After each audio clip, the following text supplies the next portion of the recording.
Hello there and welcome to the quiet cosmos. Tonight, the entire life of the universe from its first light to its last. Settle in and begin to drift. There is nothing you need to do now. No thread to follow, no fact to keep. We are going to travel from the very first moment of time, through the long ages of stars and galaxies, all the way to the final, quiet darkness at the end of everything. It is the longest story there is, and it asks nothing of you but to rest. So let your shoulders soften. Let the weight of the day slip away. The universe has been telling this story for 13.8 billion years, and it will not hurry for anyone. If you fall asleep somewhere along the way, between the first stars and the last, then you will have traveled exactly as far as you were meant to. We begin before there were stars, before there was light, before there was anything at all to see. In the beginning, the entire universe, everything that would ever exist, was smaller than a single atom. It is almost impossible to hold that thought, so do not try too hard. Every galaxy, every star, every grain of sand and drop of water, every person who would ever live, all of it was gathered together in a point smaller than anything you have ever seen, unimaginably hot, unimaginably dense. And then, in an instant we call the Big Bang, it began to expand. It was not an explosion in space, the way we usually picture one. There was no empty room for it to expand into. Space itself was being created, stretching outward in every direction at once, carrying everything with it. In the first tiny fraction of a second, the universe doubled in size and doubled again, and again, faster than thought, growing from smaller than an atom to larger than a galaxy in less time than it takes a heartbeat to begin. In those first moments, the universe was a sea of pure energy, far too hot for anything solid to exist. There were no atoms yet, no particles as we know them, just a blinding, formless fire, cooling as it grew. And as it cooled, the first particles began to freeze out of that energy, the way dew forms from the air on a cold morning. The building blocks of everything appearing for the very first time. It is strange and beautiful to think that you carry a little of that first moment inside you even now. The hydrogen in every drop of water in your body was made in those opening minutes of time, and has been traveling in one form or another ever since. You are, in the most literal way, as old as the universe. We all are. Let that settle over you as we drift forward, out of the fire, into the long cooling that follows. For a long time, the young universe was bright but blind. It glowed everywhere with heat, and yet no light could travel freely. The cosmos was so dense, so crowded with particles, that light could not cross even the smallest distance without being scattered, the way a car's headlights vanish into thick fog. The universe was luminous, and yet utterly opaque, a glowing fog with no one to see it. This went on for a very long time, 380,000 years, long by human measure, but only a single morning in the life of the cosmos. And through all that time, the universe kept expanding and kept cooling, growing calmer and thinner and quieter. And then at last it cooled enough for something gentle and momentous to happen. The drifting particles slowed and came together and formed the very first atoms. Simple ones, hydrogen and helium, the lightest elements there are. And as the atoms formed, the fog cleared. Suddenly, for the first time, light could travel freely across the universe, out into the open dark, unscattered, unhindered. That first light is still traveling, even now. It has been crossing space for over 13 billion years, growing fainter and colder and longer with every age, until today it reaches us not as visible light at all, but as a faint whisper of warmth, coming from every direction in the sky at once. We call it the cosmic microwave background. It is the oldest thing anyone has ever seen. The afterglow of the universe's first morning, still gently shining all around us, all the time. When you look up at the night sky, the darkness between the stars is not truly empty. It is filled, very softly, with that first ancient light. The universe remembers its own beginning, and quietly, endlessly, it is still glowing with it. After the first light came something unexpected, a darkness, a long, formless age before the stars. The fog had cleared, but there was nothing yet to shine. The universe was filled with vast, drifting clouds of hydrogen and helium gas spread thin across an expanding dark. No stars burned, no galaxies turned. There was only gas and gravity and time. Astronomers sometimes call this the cosmic dark ages, and it lasted for many millions of years. A patient, silent stretch in which the universe seemed to be waiting. But it was not truly idle. All through that darkness, gravity was at work, slow and invisible and tireless. Wherever the gas was very slightly denser than its surroundings, it pulled inward just a little. And that little gathering made it denser still, which pulled harder, which gathered more. Across millions of years, the faint unevenness of the early universe was slowly drawn together into vast, growing clouds, knots of gathering gas deep in the dark. There is something restful in imagining it, a universe with the lights not yet on, great clouds of gas, sinking slowly together in the cold and the quiet, with no one to watch and nowhere to be. Nothing rushed, nothing urgent, just the long, soft pull of gravity, drawing the darkness toward the moment it would catch fire. And in the hearts of those gathering clouds, the pressure was rising. The centers were growing hotter and denser and hotter still. The universe was about to do something it had never done before. It was about to make a star. Deep inside the largest clouds, in the densest hearts of the dark, the gas was squeezed so tightly that its center reached a temperature beyond imagining. And at that temperature, something extraordinary ignited.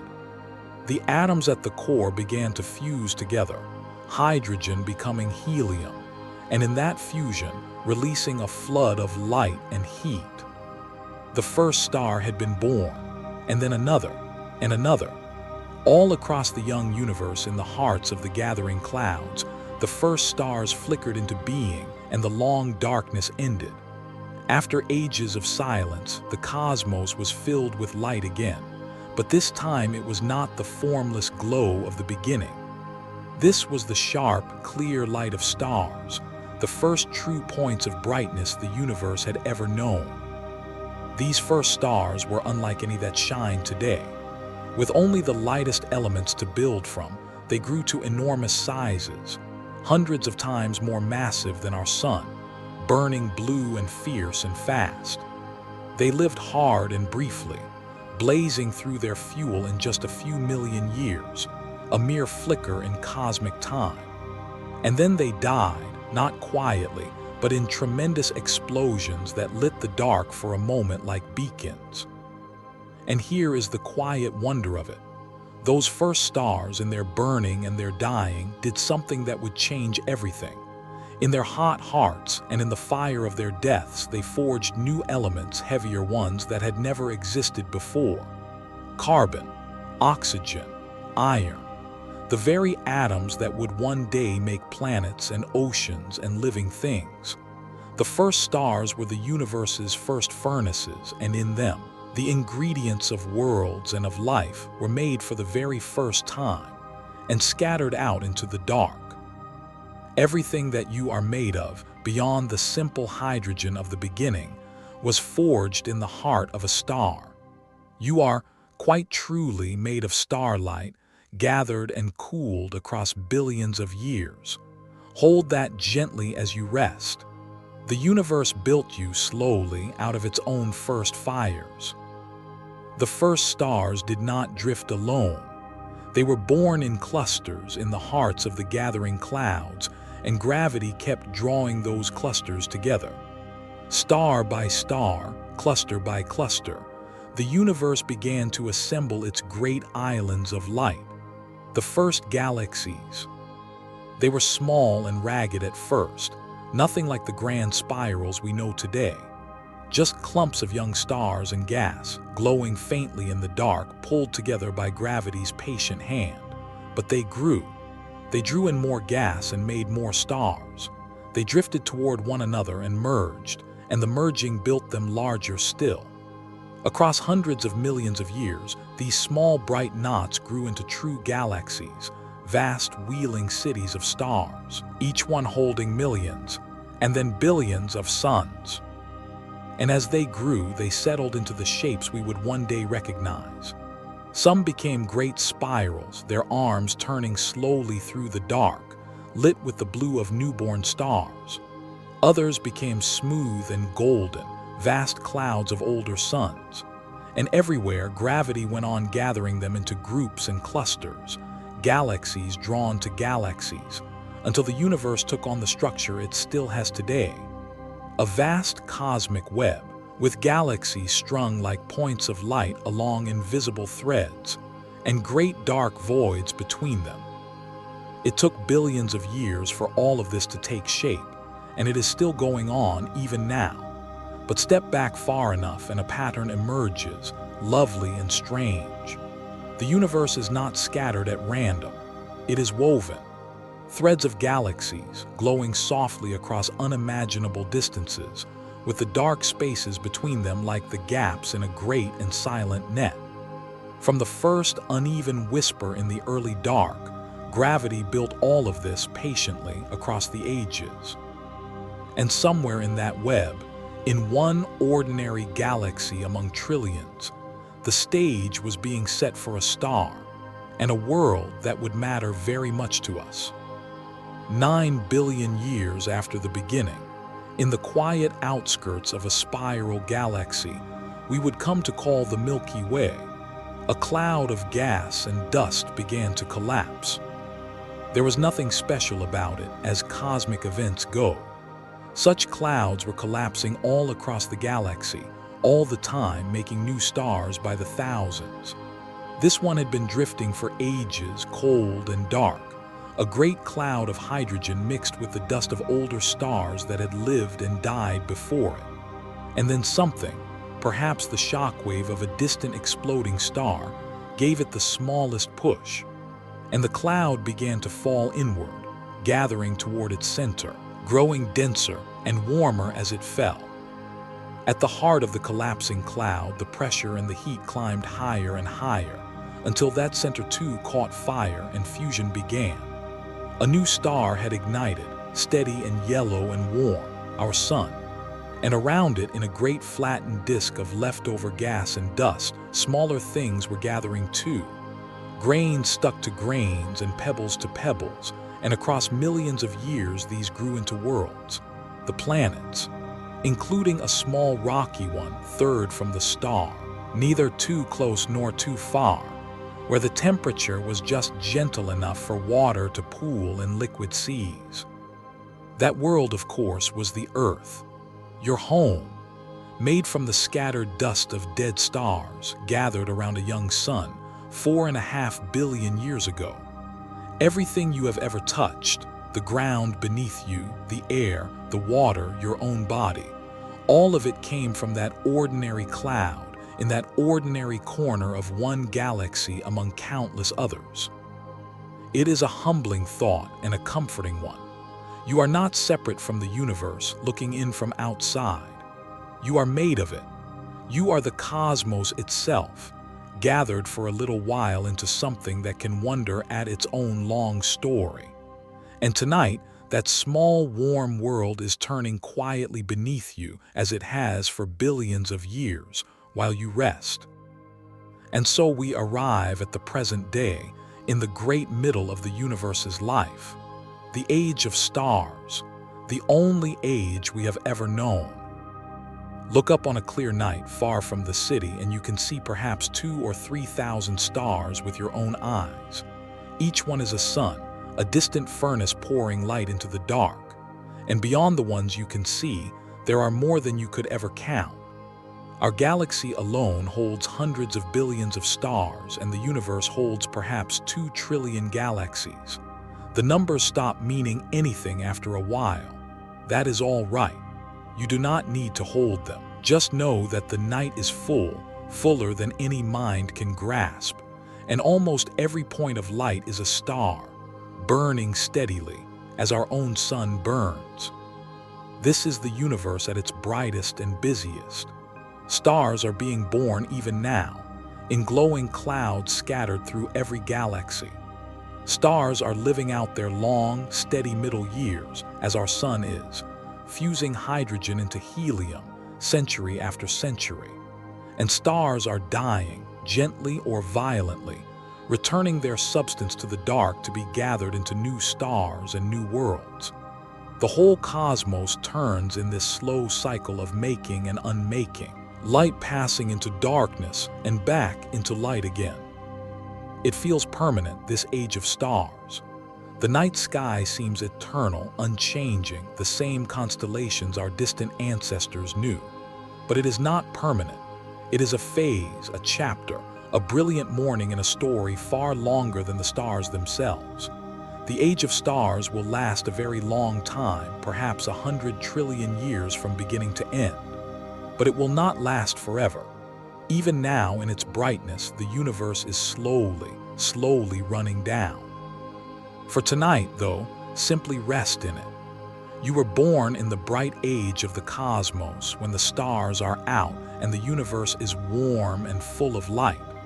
Of all the ages there will ever be, this is the gentlest. Let yourself enjoy it here in the middle of the long day, before we travel onward into the evening of the universe. 5 billion years from now, our own star will begin to die. And like all stars, it will not go quietly dim. It will do something stranger and more beautiful.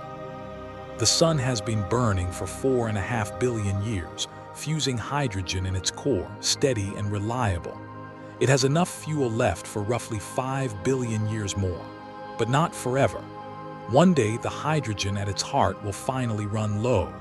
And when it does, the core will begin to contract and grow hotter, and that new heat will push the sun's outer layers outward, further and further into space. The sun will swell. Slowly, across hundreds of millions of years, it will grow from a yellow star into something vast and red and soft. A red giant. It will swallow the innermost planets. It may or may not reach the Earth, but it will not matter in the way you might think, for the Earth will have changed long before. We are not telling a sad story tonight.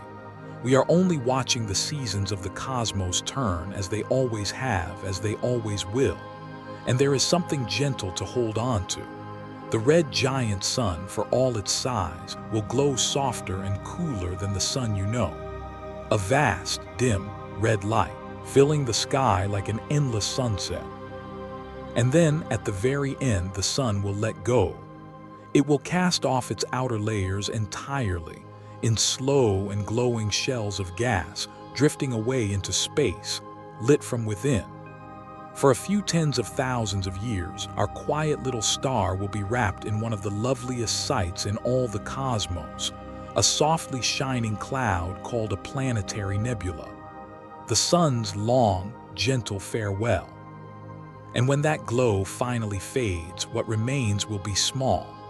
A bare, white-hot core no larger than the Earth, slowly cooling in the dark. A white dwarf. It will not burn anymore.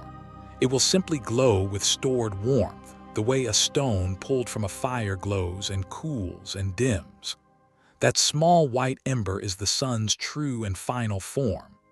And it will sit there where the sun used to be, cooling by 1 degree at a time, for longer than you can imagine. While the sun lives out its long life, the sky itself is slowly rearranging. For something enormous has been approaching, so quietly that almost no one ever thought to worry about it.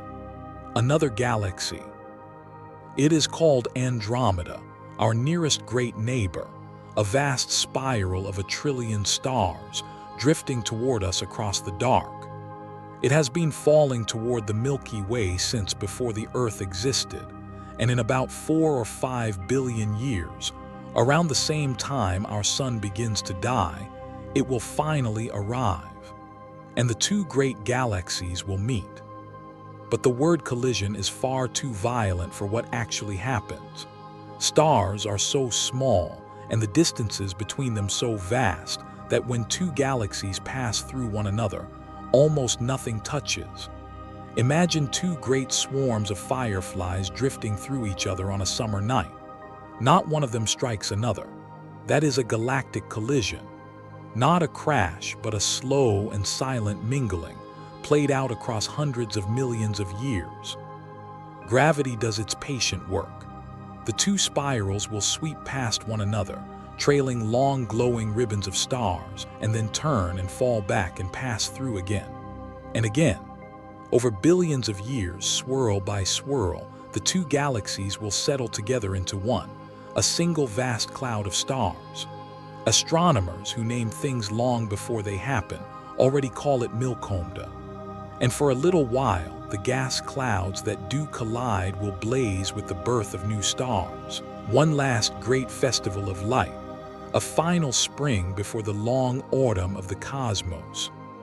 If anything still lives on the Earth in those distant ages, the night sky it sees will be unrecognizable. Andromeda swelling across half the heavens, rivers of newborn stars, the old familiar constellations scattered like leaves, and then slowly a new sky settling into a new and quieter order. Galaxies do this everywhere, all across the universe, drifting together and merging and settling.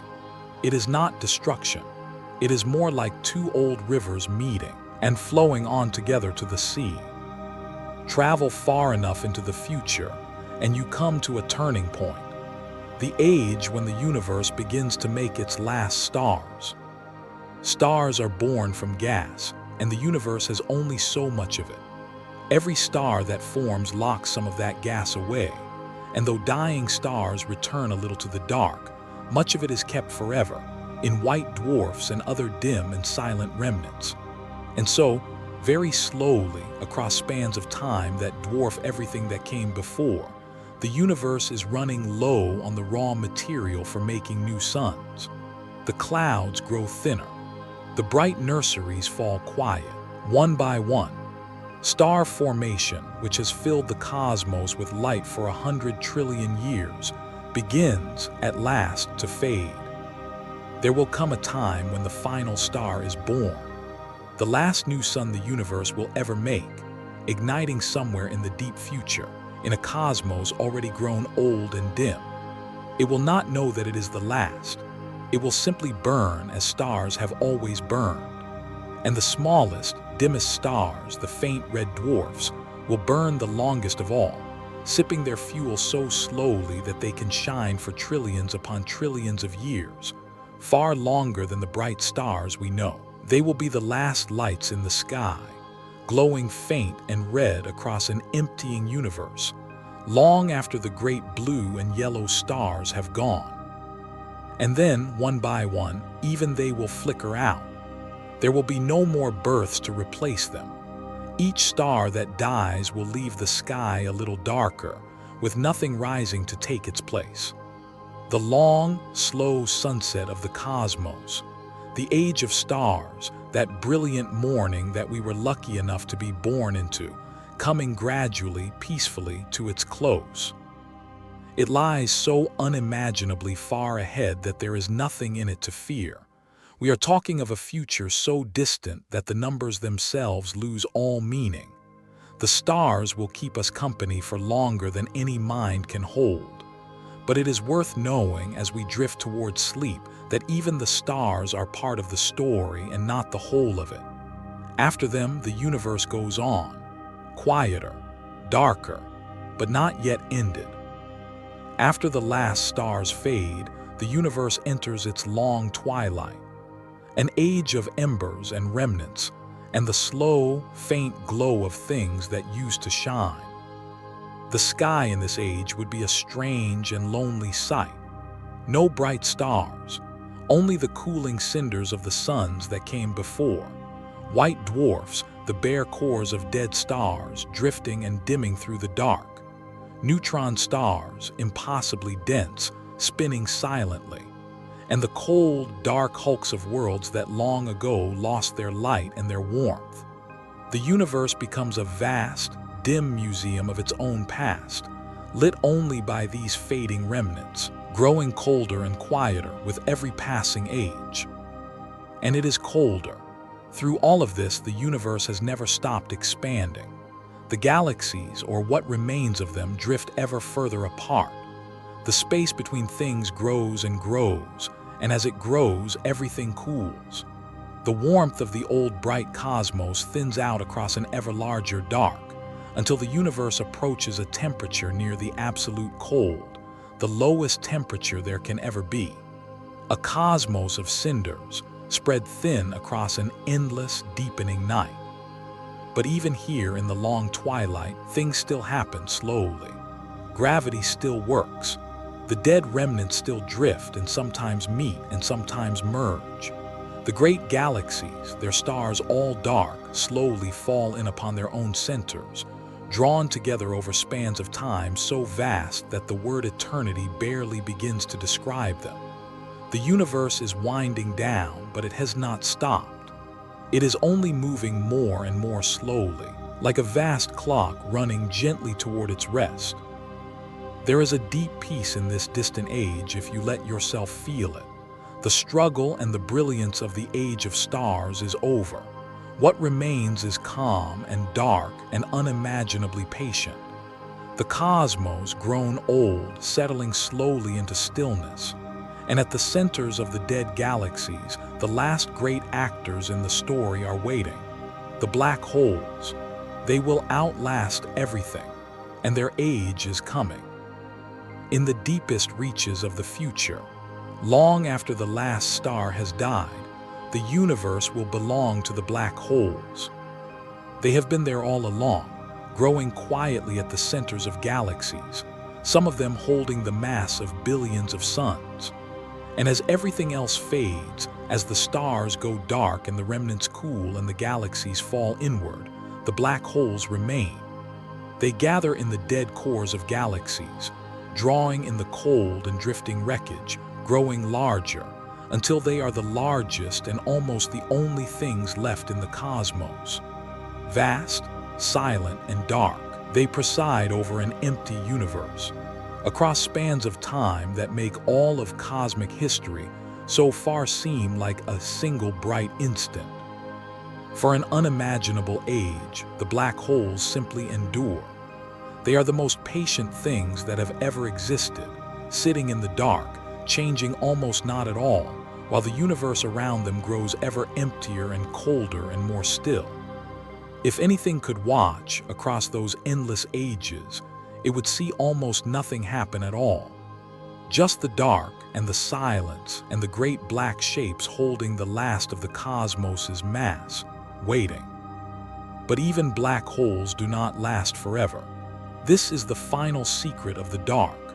Across spans of time so vast they cannot truly be written, black holes very slowly leak away. Particle by particle, they give back their mass to the emptiness around them, fading by the faintest imaginable amount across ages beyond all reckoning. It is the slowest process in all of nature. A black hole holding the mass of a galaxy would take so long to fade that the number of years has more zeros than there are atoms in 1,000 worlds.